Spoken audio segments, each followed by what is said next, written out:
స్వాతంత్రం కావాలా, వాక్ స్వాతంత్రం ఉండాలి, భావ ప్రకటన స్వేచ్ఛ ఉండాలి, రాజకీయ స్వాతంత్రం ఉండాలి.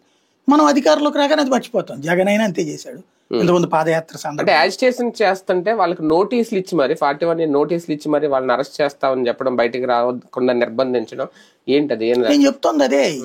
ఇద్దరూ కూడా ఎవరికి వాళ్ళు దబాయించి, వాళ్ళ మీడియా కూడా దబాయించి ఎదురోళ్ల టైంలో తప్పులు చెప్తున్నారు తప్పించలేదు. ఇప్పుడు జగన్ పాదయాత్ర చేసినప్పుడు వీళ్ళు ఏడిపించుకు తిన్నారు, అట్లాగే చంద్రబాబు నాయుడు ఊరేగింపులకి లోకేష్ దానికి వీళ్ళు ఏడిపించుకుతున్నారు. ఇక్కడ ప్రతి దాంట్లో ఇప్పుడు మళ్ళీ వీళ్ళని ఏడిపిస్తున్నారు. వీళ్ళు ఇంకొంచెం మరీ డీప్కి వెళ్ళిపోయారు.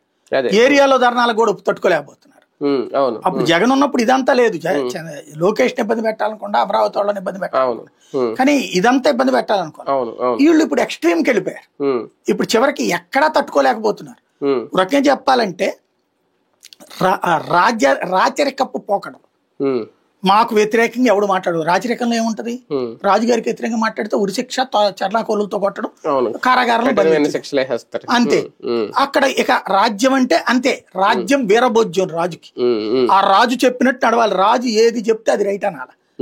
ఆ రాచరిక పోకడలు ఇప్పుడు ఆంధ్రాకి వచ్చేసినాయి. ఎవరు ప్రశ్నించకూడదు, నిరసనలు తెలియజేయకూడదు. తప్పది. ప్రశ్నిస్తే అంటే ఆ రాజుగారికి ఏది కోపం తప్పించకూడదు. రాజుగారికి వ్యతిరేకం అంటే రాజద్రోహమే.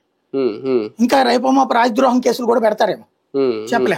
ఒక యాజిటేషన్ స్టార్ట్ చేసి ఒక బూస్ట్ ఇచ్చి విమానం ఎక్కేశారా జగన్?